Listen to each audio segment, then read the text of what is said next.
Stanford University, it was the third or fourth week of camp. We were about where teams are right now. Right before the season, everybody's pissing and moaning. We had a different coach come up and give a motivational speech in the afternoon each day. He was our running backs coach at the time by the name of Derek Foster. Coach Foster came up there, toughness and pushing through. He got real razzed up as his speech progressed. We had a video coordinator named Rocky. He finishes his speech and he goes, "Hit it, Rock!"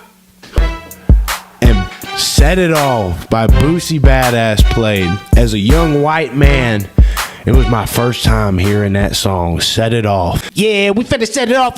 You heard me? I'm finna put you in the trash bag. Tired of all these knowing me right now, for real. You wanna talk shit? You wanna run your mouth? You want some gangster strut your mother in the house? We'll set this job. Yeah.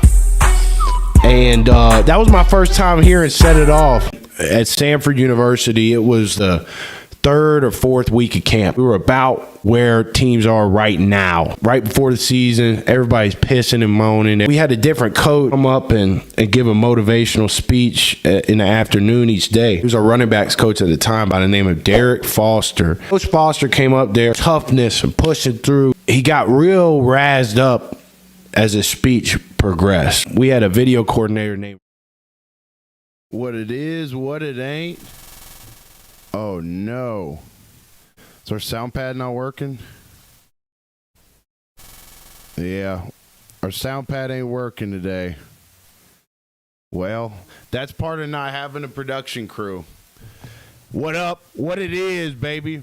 This is In the Jar, I believe, episode 88. I'm going to have to do a cold intro here today to make sure that we're on our shit. And I just realized I might need to plug my computer in as well. But that's okay. I need to hit record, need to get our shit together. You know what I'm saying? It's time to strap in, boys. We got a lot to talk about today. A lot to talk about. We had the Jaguars beat the Chiefs last night on Monday Night Football. And the headline of today's show, and we'll probably spend the majority of the show unpacking, is the Bengals have traded for Joe Flacco.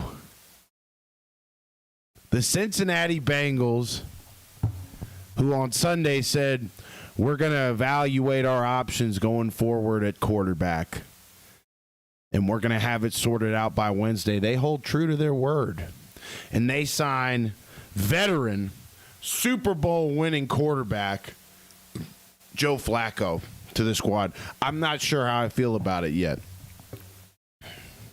There's part of me that's really excited. There's part of me that's really hopeful. There's part of me that's really optimistic. But then there's part of me that is a bit cynical about this whole thing. Apparently, the Bengals didn't even make any calls to the New York Giants about Jameis Winston or Russell Wilson. A lot of people were upset about that on Bengals Twitter today. Look, I don't know if there were any better options. Jameis Winston you could argue for, but you got to think that the asking price for someone like Jameis Winston would be a lot more than what the Bengals gave up. The Bengals give up a late fifth-round pick. They get Joe Flacco back, and they get a sixth-round pick with that. So they move back about 40 picks in the draft to get a quarterback that'll hopefully revitalize the entire hopes of this organization. Let's face it, the AFC is wide open this year. The AFC North is even farther wide open. It's now or never for Cincinnati. It is now or never. And if you look at it closely, if you look at this trade closely, you'll see that the Bengals must have a lot of faith that Joe Burrow will make it back if this team is able to be in playoff contention. I think that's all this trade says. Because if they had, and look, they might not have any choice to have faith. They might be, the Bengals might fully understand. I got to get my hair out of the way here. The Bengals might understand that the errors, the dysfunction of the front office is finally starting to come to light. We've all known this. If you're a Cincinnati Bengals homer like me, we've all known that this front office has been dysfunctional for a long time. But I feel like it's all started to come to light in the last 12 months. It's all started to come to life. You've got a quarterback last season in Burrow who has an MVP caliber year, and you miss the playoffs. I think that's when it started to come to light, the great noticing, if you will, of the incompetence of this Bengals front office. I'm not talking about just the city of Cincinnati. The city of Cincinnati has known this forever. I'm talking about the bigger mass media and the nation as a whole has started to notice that this Bengals organization is dysfunctional. Now let's look at the facts of the situation. The Bengals have failed to address the offensive line for years and years and years. Andrew Whitworth went on Pat McAfee yesterday and brought the fact to light that the Bengals since 2011 have not drafted an offensive lineman that earned a second contract. I see a front office that would rather have a shiny, flashy Lamborghini in the garage that doesn't run sometimes, doesn't get you to point A to point B sometimes, which is literally the only job of a car. Okay, the Bengals front office would rather have a shiny Lambo that doesn't run sometimes in the garage than a beat up Toyota Camry that'll run for decades and decades and decades. Now let's look at the pros of this Joe Flacco signing. Let's unpack this, okay? The pros. He's a consummate professional. He'll be able to pick up the playbook in days. They're planning to start him on Sunday against Green Bay, who he's already beaten a couple weeks ago with Cleveland. You've got a guy who, from what I understand, is the first Super Bowl winning quarterback to ever start in Cincinnati. You've got a guy that will come in and revitalize this locker room, revitalize this facility, revitalize this fan base, at least for the time being. I think one of the last straws for the Brown family, for Katie Blackburn, was seeing all that blue in Paycor Stadium on Sunday. It was embarrassing. And a lot of the stat merchants are coming out of the woodwork this afternoon, saying that out of 33 rated quarterbacks, it was either, all these stat merchants, they love to bring up EPA, which is expected points or something per play. And they love to bring up quarterback rating. They'll always use those numbers before they just turn on the film and realize that Jake Browning is making horrible decisions with the football. I'm still embarrassed about that take, by the way, on the show a couple weeks ago, where I said Jake Browning was going to be the next Nick Foles and lead this team to a Super Bowl. I'm going to stand on business. I'm not going to delete the tweets. I'm not going to delete the clips. I'm not going to do that. It's the worst take I've ever made in my young, what do you call this, sports journalism, podcasting career. It's the worst take I've ever made, saying that Jake Browning had what it took. And I'll stand on business. I'll be a man. I'll take accountability for that. But there's some stat merchants online right now who are saying out of 33 rated quarterbacks, excuse me, Jake Browning is number 33. It's either EPA or quarterback rating. This shit's all the same to me. It's all ambiguous. It's all a bunch of nerd speak for guys that don't really understand the game, don't really watch film. Okay, that's my main grievance. Jake Browning, though, number 33 on this list. Joe Flacco, number 32 on this list. So every stat merchant, and I don't know how I feel about this move yet. I'll know how I feel after I watch this offense on Sunday. Okay, but the knock is that Joe Flacco statistically has not been much more productive than Jake Browning this season. He's thrown 6 interceptions. I saw 2 interceptions that Joe Flacco threw that were dropped balls by receivers, tipped up in the air, and picked. The cons of this situation. We've got a bottom 5 offensive line protecting a statue, an old guy, right?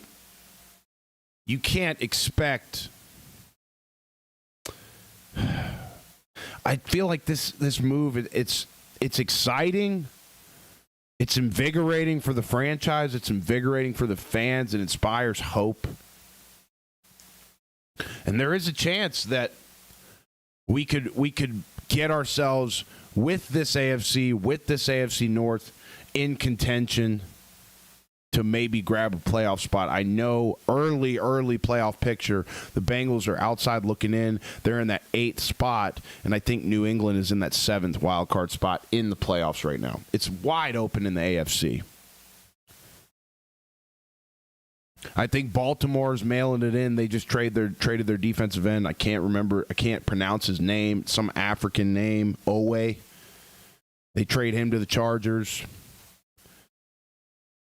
And also, before I forget, as an implication of this trade, Shedeur Sanders is now the backup in Cleveland and will definitely have a chance to secure that starting role in Cleveland. So, apologies to Shedeur Sanders. If you guys follow the show, if you've been watching the show, I had an episode last week where I reacted to Lamar going down.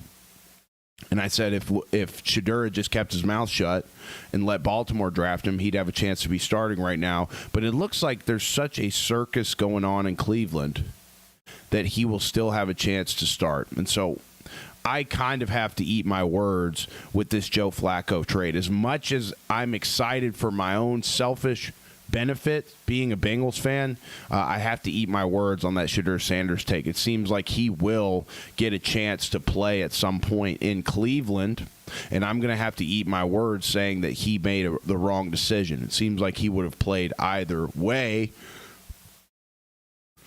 in a league that's largely been injury-plagued the first 5 weeks of the season. You got one of the worst years, if you care about fantasy football, you got one of the worst years in memorable history in terms of key guys getting injured, getting hurt on these teams. Omarion Hampton, the rookie star running back for LA Chargers, he's out. The Chargers went and added Nyheim Hines to the practice squad this morning. I would argue he'd get a chance to play. Nyheim Hines has become largely irrelevant, but the reason he's significant to me is he was one of our feature backs in Indianapolis when I was there in 2019. Always wondered what the hell happened to him. He was a great player. A little undersized, but great player nonetheless. Jackknife in an offense. Great returner as well. Chargers added him to the practice squad this morning.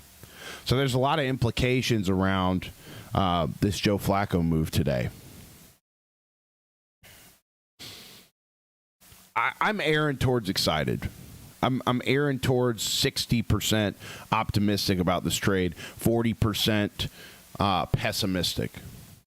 Because like I mentioned earlier, Joe Flacco is a statue sitting back in the pocket. This offensive line is going to have to create clean pockets. It will not matter if Joe Flacco's getting his ass lit up back there and he ends up hurt sitting right next to Joe Burrow. Now, we all knew this, and this was part of all of our frustration as Bengals fans for the last couple weeks since Joe went down, is that we were frustrated because we knew that there were quarterbacks out there that could put on a better product and facilitate a better offense to Jake Browning. And we knew that, and this is why we were frustrated, that the Bengals would really only have to give up next to nothing to get a guy like Jameis Winston, a guy like Russell Wilson. In true Bengals fashion, they did what we least expected them to do and bring on Flacco this morning. I was having I don't want to frame this the wrong way. I'm addicted to social media. I love it. I enjoy it very much. I have to lock myself out of it every morning to be productive. And so I was locked out of it since probably 6 p.m. last night. Woke up, got my morning routine knocked out, did all this stuff, was feeling real productive. And it's not to say that it hadn't been a productive day, but I was having conscious thoughts being like, God, I feel good this morning. I'm going to stay off social media today. I'm going to go 24 hours. Maybe I'll go 48. I've gone 72 before without social media. I don't need this shit. I feel great. And then I got the alert from the NFL app that the Bengals signed Joe Flacco, the original Joe Cool.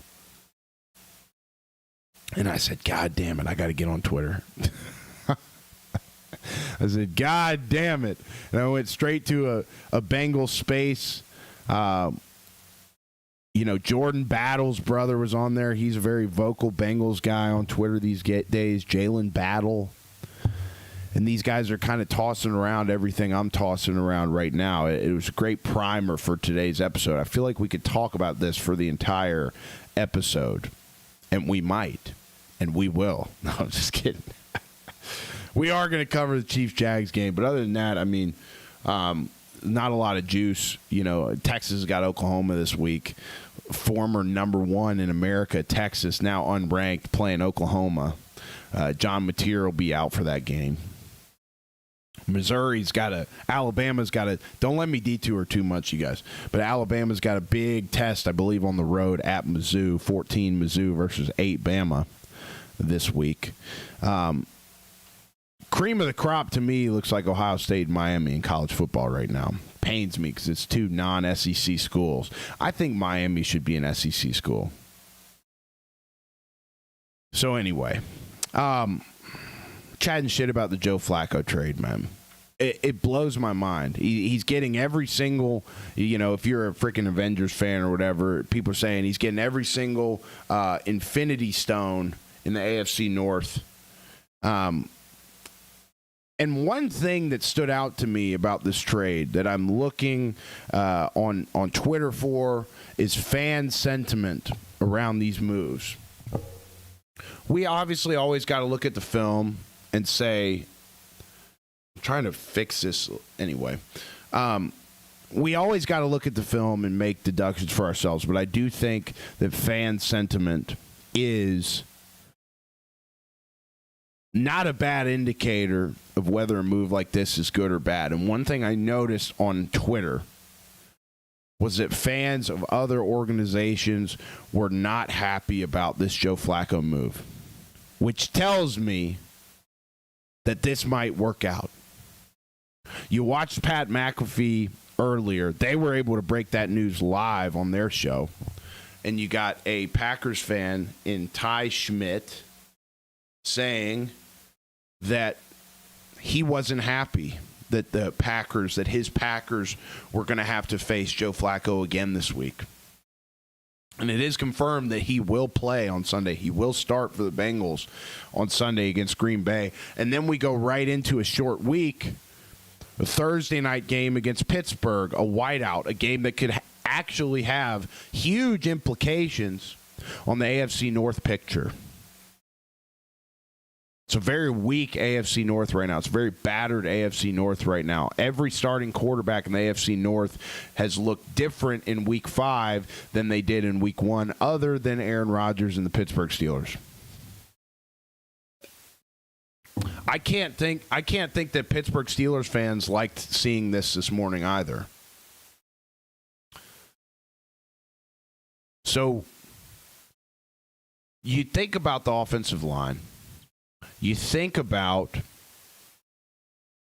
the stats, the quarterback rating, the EPA, the interceptions.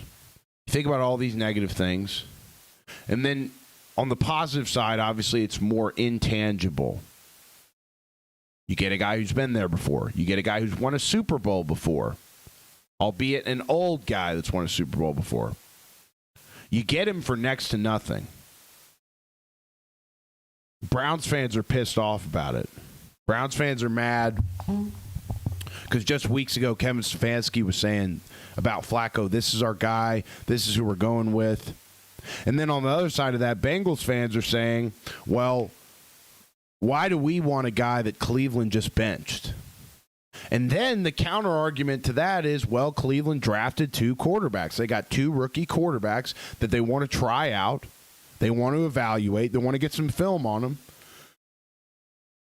And the Browns fans are upset because they feel like they gave up Flacco for next to nothing. So that tells me that this is not a bad trade on Cincinnati's part. If the fans of the opposing team are upset because they feel like they got taken advantage of, that's how it should be.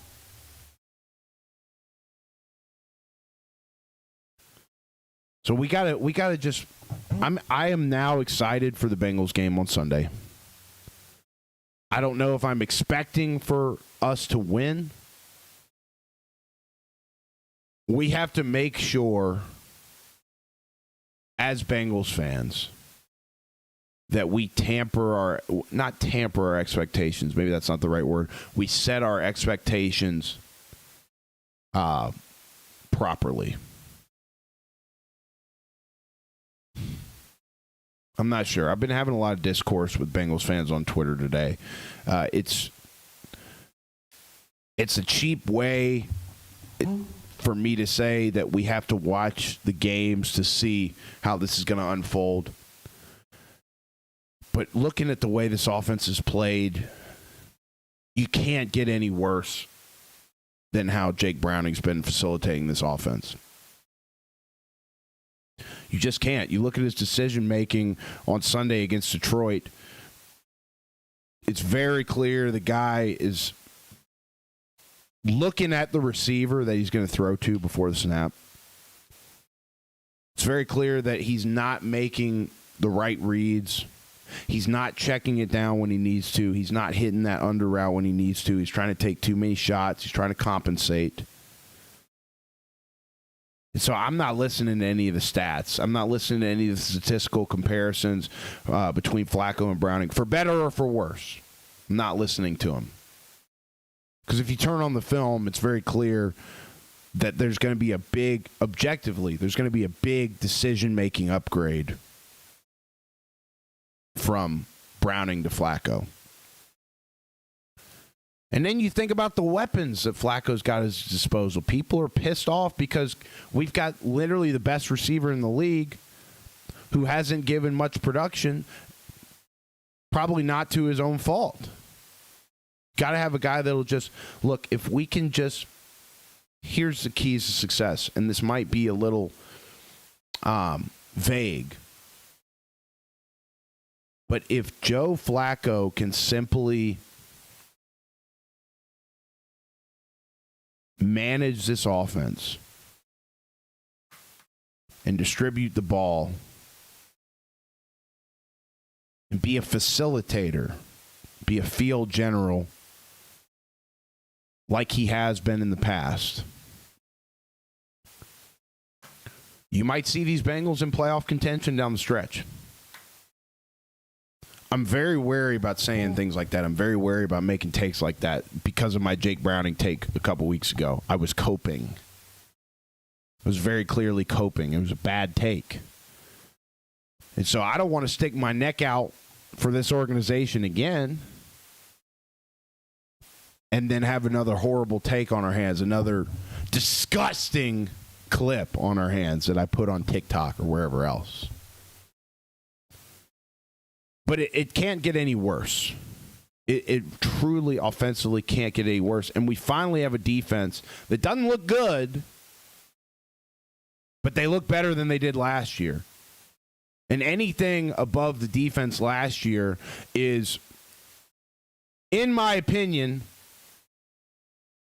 a window for Burrow to take us all the way.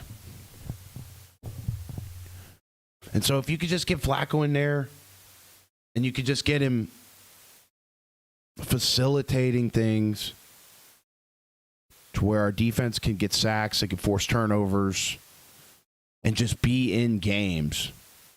I'm confident in a guy that's been there before.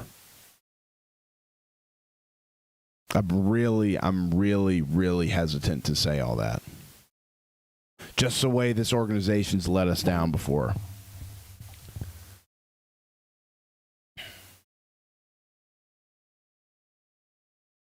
And you look at the Bengals schedule. They've got a pretty cushy schedule down the stretch. You got Green Bay this week, which I don't know if Green Bay is a team we thought they were, first of all. And that's not a bias. That statement's not clouded by bias. You know, you watch them tie the Cowboys on Sunday Night Football. It looked like they couldn't stop anything against Dallas, who was missing CeeDee Lamb with a high ankle sprain. I think with Green Bay,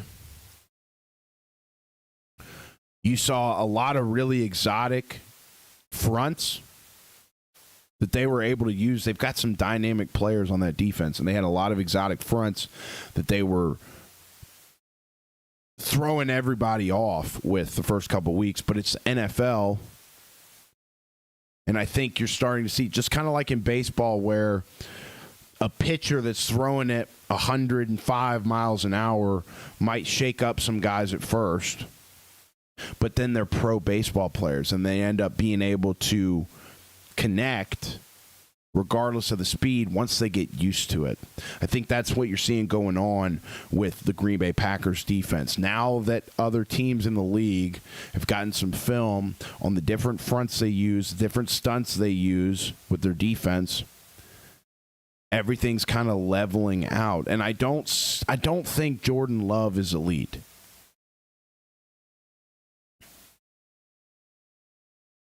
Again, I really hope that because the Packers have the Bengals this week, that these statements aren't coming across as clouded by bias.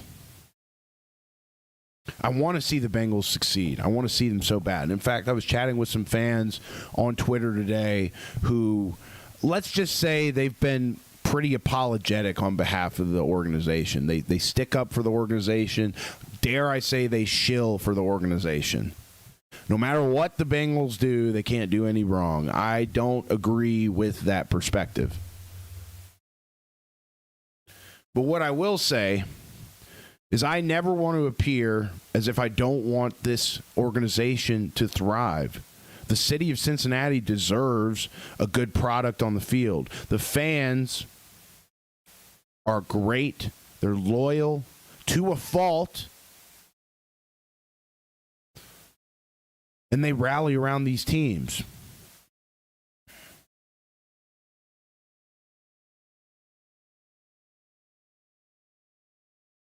So we'll see how it plays out. If we can just be, where are we at, 2-3 right now? If we can be 5-4 going into week 10, God forbid, maybe 6-3. Oh my God, that sounds delusional. Just off of one player too, but the most important position in football, pro football especially, is the quarterback. I fear that this trade might just be putting lipstick on a pig, because like I said at the beginning of the show today, the Bengals have miserably failed to address the fundamental aspects of the game. I've been saying this since week 1. Our offensive line gets bullied. Orlando Brown is terrible. Ted Karras is terrible right now. They're just getting bullied. And I was vouching for Amarius Mims for the first couple weeks of the season. I thought he looked great. In the last couple games, he's completely regressed. There's a guy that they've been putting in there, giving him some reps. His name's Rivers, maybe Jalen Rivers or something. And he hadn't played half bad. But it seems like whenever a Bengals lineman puts together a good couple weeks, that they inevitably regress for some reason. I think the Bengals offensive line coach, Scott Peters, has largely been an experiment. And we also found out that Zach Taylor will not be relieving play calling duties to somebody else. Brian Callahan did it in Tennessee, and guess what? They squeak out a win 20 minutes from where I sit in Glendale, Arizona this past Sunday. So the problems with the Bengals obviously go a lot deeper than the quarterback position. But if you can find a way to just put a Band-Aid on this thing until Burrow comes back and inevitably elevates everyone around him like the special player he is, all of a sudden there's hope again for Cincinnati. All of a sudden. Last night we had the Chiefs losing in Jacksonville to the Jaguars. Is the Chiefs dynasty over? I thought it'd be a cold day in hell before you'd hear me or anybody else in sports media saying that both Lamar Jackson and Patrick Mahomes in their prime, arguably, both of their teams are at risk of missing the playoffs in we're coming up on week 6. Both teams are at risk of missing the playoffs. This is a hot take, but I still feel like the Jacksonville Jaguars at 4-1 are at risk of missing the postseason as long as Indianapolis continues the level of play that they're at. And then the Houston Texans as well. I mean, they're behind the Jags in the AFC South right now. But I think last night was a great game, first of all. But I think both of these teams that you saw play last night on Monday Night Football were and are at risk of missing the postseason. Now, you can't underestimate Patrick Mahomes' achievements. You can't underestimate that these guys, Andy Reid, Steve Spagnuolo, have not been there before and done that before. They have. But they're at risk, man. The Broncos look strong, coming off a win against Philly. And I think it's going to be neck and neck down the stretch who takes the AFC West between Kansas City and Denver. If Denver doesn't run away with it, I don't think they will. I think Kansas City, like I said, they've been there and done that. And most of the time, football teams with guys that have been there and done that, like Kansas City, end up figuring it out and finding a way to put themselves in a position to win week out. That's what the Chiefs have been so good at over the years, is not making mistakes that defeat themselves, unlike the Bengals. But they did a lot of that last night. Chiefs outgained Jacksonville by 157 yards. Last night.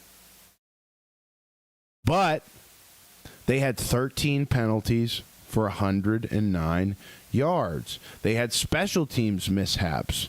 They kick it out of the zone on the last drive of the game to put Jacksonville on the 40 with a minute and a half left and a couple timeouts. They roughed the punter on one series, which led to a first down for Jacksonville and eventually 3 points, which ended up being the difference in the game. I probably said this quote 100 times on the show already, but I had a head coach in college whose main spiel every single week was, you never know what play is going to be the most important play until after the game. And that roughing the punter penalty, look, you don't do that. You save yourself 3 points. All of a sudden, it's 28-28, even with that Trevor Lawrence stumbling, fumbling, getting back up and scoring touchdown. I do think the Chiefs' offense is getting a bit better. I think they're figuring it out. They just don't have a clear wide receiver one. They got a bunch of great receivers. They got Hollywood Brown. He made a couple nice catches last night. They got Xavier Worthy, who, you know, he's a great player out of the slot, but you can't really depend on him to go up and get 50-50 balls just due to his size. And then you got Kelsey, who might be focused on other things at this point in his career. I don't know if football is the main thing for old Travis Kelsey anymore, and why would it be?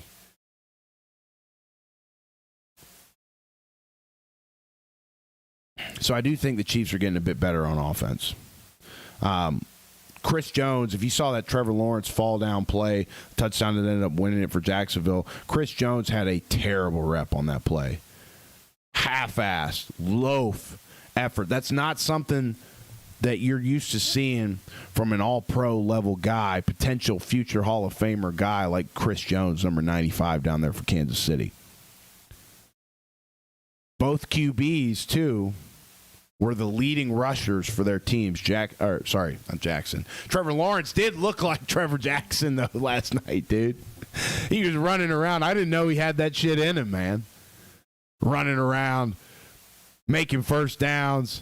He wasn't sliding either. He was taking hits, but it seemed like he wasn't taking brutal hits. He was kind of finessing his body in a way where he was still protecting himself even though he wasn't sliding. Mahomes was the leading rusher for Kansas City. The fall-off of Isaiah Pacheco needs to be studied. Kareem Hunt seemed to be their guy the whole way last night. So like I said, I think Kansas City and Jacksonville, even Jacksonville sitting at 4-1, are both at risk of missing the playoffs. Travis Hunter played a lot on both sides of the ball last night. 39 offensive snaps, 25 defensive snaps. So they're starting to get him involved in the scheme a little bit. But guess what, man? You look at the post-game speech by Liam Cohen in the Jacksonville Jaguars locker room last night. You look at how excited these guys are. You look at how invigorated the culture of this organization seems to be, which, to me, the Jacksonville Jaguars have always been kind of a perpetual laughingstock of the league. Even when they were great back in like 2017 when Bobby Bortles, yes, his name's Bobby to me, took them to the AFC Championship, and they had those two-tone helmets. They had it was either gold in front, black in back, or black in front, gold and black. I can't remember. Those helmets were brutal back when they had Jalen Ramsey. Even then, it was hard for everybody to take the Jaguars serious. And I feel like that narrative might be shifting. And it's all because the Jags cleaned house this offseason. They cleaned house, and it totally has invigorated the Jacksonville Jaguars organization. You got to do it right. You can't just clean house without a plan. But I feel like the Jags did a good job of that. On Sunday, I forgot to talk about this yesterday, so I figured I'd bring it up. Cardinals played the Titans, and you had DeMercado, a running back for the Cardinals. I remember watching him, by the way, when he was at TCU. Great back, great player. He's obviously made a career for himself in the NFL with the Cardinals. Let's go with the football early. You saw Adonai Mitchell make this mistake for Indy against the Chargers last week before last, I guess now. And you see the coach of the Arizona Cardinals, Gannon, having a little talk with DeMercado after he let the ball go early to fumble out of the back of the end zone for a touchdown, changed the whole game. And Gannon kind of gives him a stern talking to, and then gives him a stern pat on the shoulder pads or whatever. Some people might say he, popped him. And Gannon actually today had to come out and apologize for this. I say bullshit. When did we forget that a major aspect of football is hard coaching? When did we forget? I know hard coaching changed my life for the better.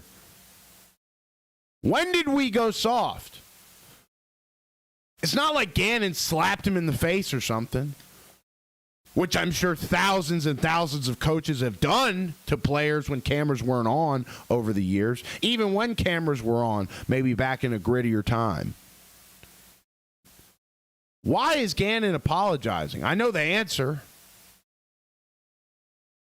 All these business folks that run this league that don't understand the nature of the game of football in the name of opportunity, right? I'm talking to women who should, frankly, I love women. Stay the hell away from my game. Stay away. Because these are the exact kind of people that are showing up to Jonathan Gannon's doorstep in his office and saying, well, that wasn't really a good look. You should really apologize for hitting him on the pad so hard. Stay away from my game. You've never played before. And I'm talking to the male business executives, too, that didn't go past 8th grade ball. Stay away. You don't understand. The sensitivity just blows my mind, brother. Absolutely blows my mind. So we'll see what happens this week. A little bit of a shorter podcast. Frankly, I'm out of stuff to talk about. So I will let you guys know about stuff. You know what I mean? I'm just taking a look at the chat here. Somebody said Flacco still got it. What you think it would have taken to trade for Shadur? You know, I never would have even thought of that if you're the Bengals. You know, if you're thinking about trading Shadur or trading for Shadur, you got to call the New York Giants first and see what the price is for Jameis or Russ Wilson. I don't think Russ Wilson would have been a fit in Cincinnati. Frankly, if you look at all the guys like Marshawn Lynch or any of the Legion of Boom guys, all those guys that played with Russ in Seattle over those years, none of those guys retroactively have anything good to say about Russell Wilson. And I think a hallmark aspect of a player's reputation is what your former teammates say about you. And I've never heard any former teammate of Russell Wilson say good things about him. I think he's more of a politician. If you really want me to be frank, he wears that Walter Payton badge on his shirt. You know, I think a guy like Russell Wilson is more concerned about looking good to others and actually being a good teammate. Again, I've never met Russell Wilson. I've been in an NFL facility, but I've never been on an NFL team as a player. I just enjoy weighing in on this stuff. So everything I say there, I do not know to be fact about Russell Wilson. I just go based off of the facts I see. And when you hear Marshawn Lynch talk about Russell Wilson, calling him from block numbers, all this stuff, like it just kind of seems like a weird kind of teammate to have.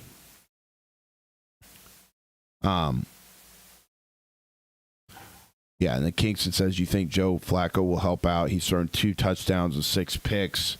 I know, Kingston, and look, I don't want bias to cloud anything I'm saying, but it inherently will because this is about the Bengals. I've seen at least 2 interceptions thrown by Joe Flacco this season that were good balls, dropped by the receivers, and tipped up for interceptions. And I guarantee you Jake Browning's thrown more than 6 picks already. So we got to set our expectations the right way. But I think that with the AFC as wide open as it is, with the AFC North even wider open right now, that if Joe Flacco can just facilitate this offense, get Jamar the ball, get T the ball. These are the best receivers that Joe Flacco's probably ever had in his career, too, by the way. It's probably not even close. And you have a relatively easy schedule down the stretch for Cincinnati. They'll have Buffalo late in the year. But everybody else, man, everybody else on that schedule, Pittsburgh's obviously a good team, but division game nonetheless. This AFC North's wide open. This AFC in general is wide open. There's never been a year where it's been more wide open that I can remember.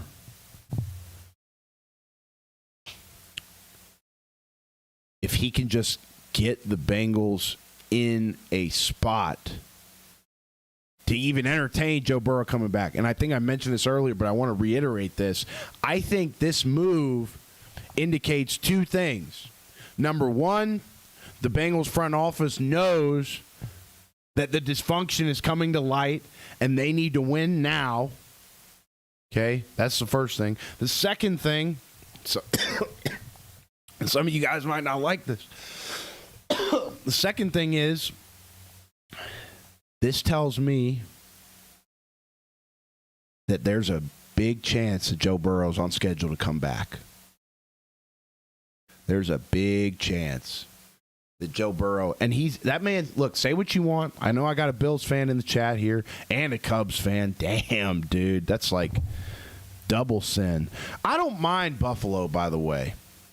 Oh, Cubs fans. Ew. Dude, my Reds, we didn't even look like we belonged there in the playoffs. We just squeaked in, man.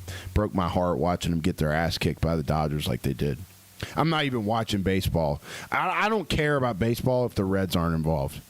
And most of the time, we aren't. So, what was I saying?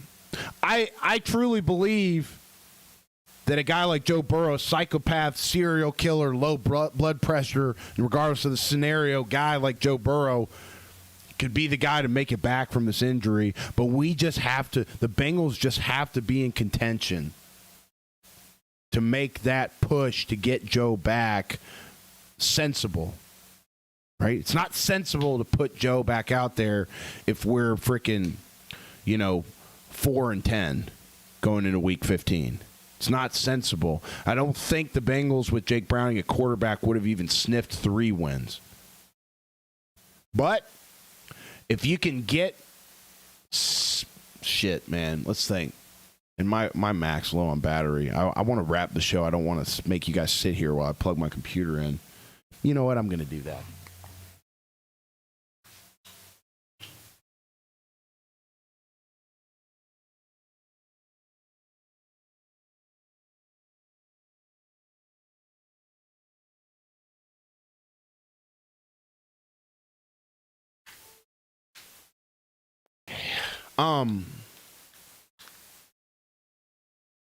Anyway, I forgot what I was saying. Let's look at the schedule. Let's really hash this out. Why don't we? I know we got Green Bay this week, and then we got the Pittsburgh Steelers on a Thursday night game. Whiteout, short week the next week. Okay. And then after that, week 8, you got the Jets. That's at home. That's a win. You got the Bears. That's at home. That's a win. Should be, at least. Basically, down the stretch for Cincinnati, you got Green Bay this week. You got Pittsburgh the week after. You've got the New York Jets after that. You've got the Chicago Bears after that. If we can go, let's say we go 2-2 over that 4-game stretch, that puts the Bengals at 4-5. Okay? Then you got Pittsburgh, New England, Baltimore, Buffalo, Baltimore. And that's starting, look, December 14th, December 21st. That's when you're starting to get into Joe Burrow could be back territory. If we can be around 500 by, let's see, week 6, week 7, week 8, week 9, week 10, week 11, 12, 13, 14, 15, week 15, week 16. So how many more games is that? We've played 5 games. So we would have 10 games in the interim. If we can go 5-5 and be 7-8, ew. 7-8, but again, this AFC North is wide ass open. The AFC in general is wide open. If we go into week 16 at 7-8, and Joe comes back and we're able to win those last 2 and squeak in at 9-8. Right? I think that's what we did last year, and we didn't make it, but it was a little more contentious last year. Baltimore was playing good. They're not playing good this year. Buffalo, as much as some of you guys want to believe, I do think Buffalo has a great football team.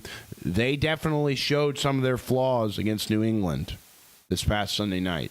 And I don't want to hang the judgment of a team off of one game, but I think Buffalo does have their flaws. I do. I'm not saying the Bengals are going to beat Buffalo in week, 17, 16, 15, 14, in week 13. But look, let's say, I want to share my screen with you guys, but it'll buffer. It won't be good. Let's say we win one of the games in the next 2 weeks. Joe Flacco's already beat the Packers. I don't know if they're the team that we thought they were through the first 2-3 weeks of the season. Or we have a gritty division battle against Pittsburgh and end up pulling that off at home on a Thursday night whiteout. We go 1-1. We're sitting at 3-4. And then you got the Jets. That's a win. Maybe you're sitting at 4-4. Maybe you beat the Bears at home. All of a sudden, you're 5-4 going into the last 8 weeks of the year. There's revitalized hope. I think this Ravens defense is so bad we could maybe sweep them. That's another 2 wins. That puts you at 7 wins. And then you got a weak Dolphins team late in the year. You got a weak Cardinals team late in the year. And you got a Browns team that's very beatable on the last week of the season. Now, call me delusional, but if I'm not incorrect, I think I just tallied up 10 wins. I'm not saying that's going to happen. I'm just spitting some hypotheticals and some quick math. The Bengals should beat the Jets. The Bengals should beat the Bears. The Bengals should beat the Ravens at least 1 out of 2 times. If not both. The Ravens are that bad to me. The Bengals should beat the Dolphins. The Bengals should beat the Cardinals. And they should beat the Browns again. So 1, 2, 3. Let's be conservative and just take 1 out of 2 Ravens wins. 4, 5, 6. So already you're at 8 wins. And that's if you get swept by the Steelers. That's if you lose to the New England Patriots at home. And that's if you don't sweep a Ravens team that's already bad. So looking at the schedule, I got a bit of optimism. Jacob, I don't know, man. I mean, the Bears could come in and beat them in Cincinnati. We got to see. We've got to see what this team looks like on Sunday. If they have, even if, look, I'm not going to be happy if the Bengals lose against Green Bay on Sunday. But if this offense at least has a little bit of life and makes this more exciting, I'm going to have some optimism. I don't think it's likely that the ball's kicked on Sunday and it's just the same vibes for Cincinnati as it's been the last 3 weeks. I really don't, objectively, bias aside, I do not believe that will be the case. So again, I think the main points that I'm trying to make here objectively are, number one, the AFC the AFC is wide open, and subsequently the AFC North is wide-ass open, probably the widest-ass open division in football right now, with Baltimore being as bad as they are, and with Cincinnati being as bad as we've been. And then you look at the Bengals schedule. I don't see it as a bone-crushing schedule. And maybe that's because the quality of the game, the quality of the teams this year are not up to par with some of the teams we've seen in recent years. The Chiefs are obviously fallible. I think the Chiefs are at risk to miss the playoffs. The Bills, we saw them go down on Sunday. I think there's flaws there. They're probably the best team in the AFC, top to bottom right now. And then you got Pittsburgh. I mean, Mike Tomlin might be one of the greatest coaches of all time. Dude, shut up, Jacob. We got Jacob in the chat saying that the Bears-Bengals is the freest win for the Bears. Come on, dude. Give us a little bit of... I mean, I know we haven't earned it the last 3 weeks, but now we got Flacco. We got one of the most elite quarterbacks ever. I got to pull that clip of Trump where he's saying that Joe Flacco is elite. Twitter would love that, huh? my Bengals people on Twitter. Okay. Yeah, I clocked it. We spent about an hour talking about Joe Flacco and in the Chiefs-Jags game last night. I think the Jags are still at 4-1 at risk to miss the playoffs. I really do. But Trevor Lawrence looks like Trevor Jackson running around out there last night. He was running the football, leading rusher for his team. Mahomes the same. Okay, my sound pad's broken, so I don't get any outro song today. But holler at me on the Madden stream. I'm sweating balls a little bit, so I'm going to check on my AC real quick, upload the audio version of this podcast. And if you popped in late, if you're watching this and you're not subbed to the channel, really appreciate you tuning in. Let me just take that inch and turn it into a mile and ask you to go ahead and subscribe to the channel for me. It's the fastest growing football channel in the land. We got Madden streams. We got daily clips. We got daily podcasts that you're watching right now. And if you popped in late, you can hop right over to the channel, wherever the hell the button is. Maybe it's down there. You can hop right into the channel and watch the replay of this if you want to, if that's the way you consume your podcast. Also, if you got your girlfriend in the car and you want to force her to learn a little ball, we are on every single audio platform that you can think of, literally updated daily. New episodes go in Monday through Friday. Don't miss it. We're always live around 6:30 Eastern. So continue to show out. Appreciate everybody popping in. And that's the episode. Like I said, I don't have any. You guys hear that? That's my outro music. It's terrible. All right. Anyways, love you guys. Hey, we'll be back tomorrow to chat some more shit.